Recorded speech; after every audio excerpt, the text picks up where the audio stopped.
தூத்துக்குடி மாவட்டம் திருச்செந்தூர் அருகே சிறுநாடார் குடியிருப்பு பகுதியில் அரசு உதவி பெறும் RMV என்ற நடுநிலை பள்ளி இயங்கி வருகிறது. இந்த பள்ளியில் 110 மாணவ மாணவிகள் பயின்று வரும் நிலையில் தலைமை ஆசிரியையாக 49 வயதான பர்வதா தேவி என்பவர் இருந்து வருகிறார். கோடை விடுமுறை முடிந்து பள்ளிகள் அனைத்தும் திறக்கப்பட்ட நிலையில் வழக்கம் போல பள்ளிக்கு சென்றுள்ளார் தலைமை ஆசிரியை பர்வதா தேவி. அப்போது பள்ளியின் தாளாளர் ராஜன் பர்வதா தேவியை பள்ளிக்குள் நுழைய விடாமல் கேட்டை பூட்டி உள்ளார்.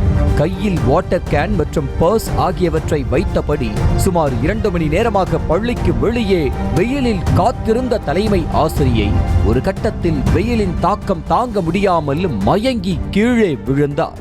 இதை கண்ட அங்கிருந்த பொதுமக்கள் தண்ணீர் தெளித்து தலைமை ஆசிரியையை எழுப்பி விட்டனர்.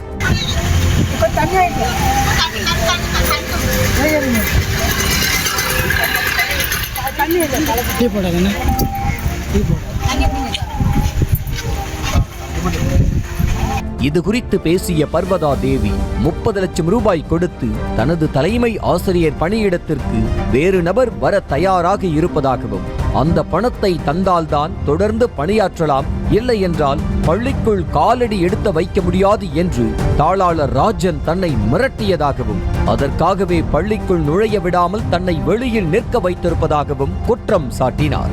மார்ச் 12 எனக்கு ரொம்ப பிரச்சனை பண்ணாங்க. ஸ்கூலுக்கு நீங்கள் வரக்கூடாது, ஸ்கூலில் வேலை பார்க்கக்கூடாது, எந்த பிள்ளைகிட்ட பேசக்கூடாது, கிட்ட இருக்கக்கூடாது, இல்லை 2 கேட்டையுமே கூட்டியே தான் சொன்னாங்க. என்ன வரலாலே நிற்க வச்சுருந்தாங்க. சேர் கூட எனக்கு கொடுத்தாலும் தெரியல.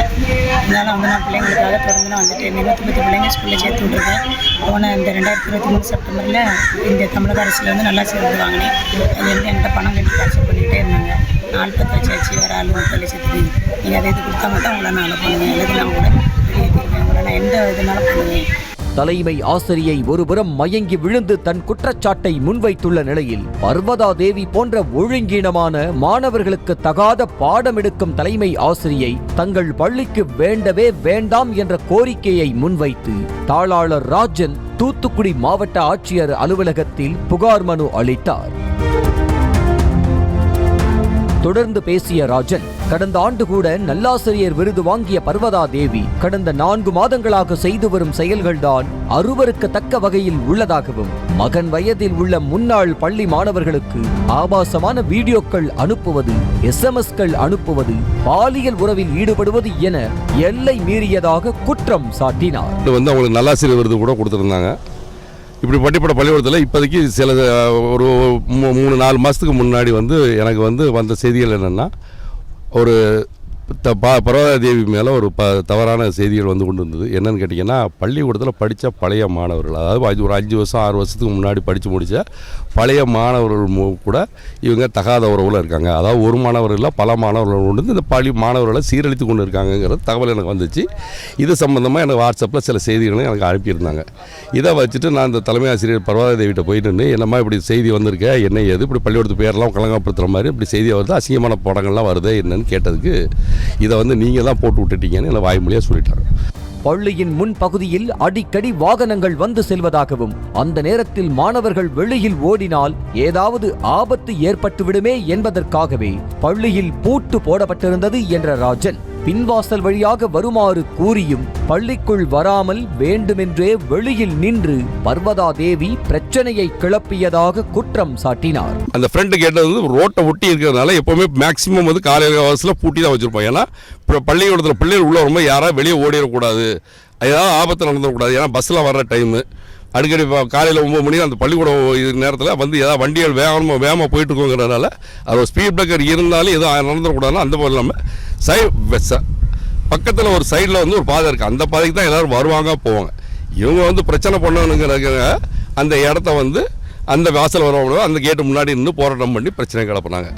பள்ளிக்கு பக்கத்தில் உள்ள தனது சொந்த நிலத்தை தான் விற்றேனே தவிர பள்ளிக்கு சொந்தமான நிலத்தை விற்கவில்லை.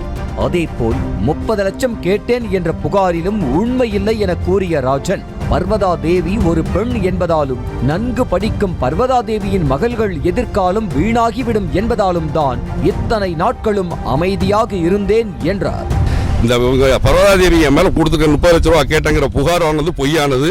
நான் வந்து சொத்தை வித்திருக்கேன், பள்ளிக்கூடத்து சொத்தை, அதாவது பள்ளிக்கூடத்து சொத்தை வித்திருக்கேங்கிறது அபாண்டமான பொய். அவங்க மேலே நான் பாலியல் வழக்கு இருக்கு, ஒரு பெண் என்பதனால நான் உண்மையை வந்து வெளியே சொல்ல முடியல. பர்வதாதேவியுடைய பொண்ணு, 2வது பொண்ணு ஒன்று அனிதா குமரன் பள்ளிக்கூடத்தில் பள்ளியில் முதல் மாணவியாக மார்க் எடுத்துருக்கு. அப்படி படிக்கக்கூடிய பெற்றோர்கள் அவங்க. அதனால தான் நானும் யோசிக்க வேண்டியிருந்துச்சு, இவ்வளோ நாள் டிலே பண்ணேன். இருந்தாலும் அவங்க மாற்றி விடுவாங்கன்னு பார்த்தேன், வேறு பள்ளிக்கூடத்துக்கு மாத்திர மாதிரி இல்லை. அப்படிங்கும்போது என் பள்ளிக்கூடத்துக்கு வேண்டாங்கிறது தான், இந்த ஒழுக்கம் கட்ட ஆசிரியர் எனக்கு வேண்டாங்கிறது தான் என்னுடைய முடிவு.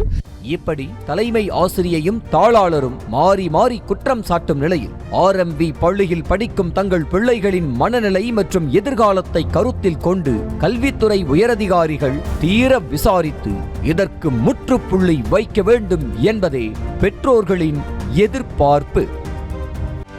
செய்திகளை உடனுக்குடனும் துல்லியமாகவும் தெரிந்து கொள்ள சப்ஸ்கிரைப் பண்ணுங்க.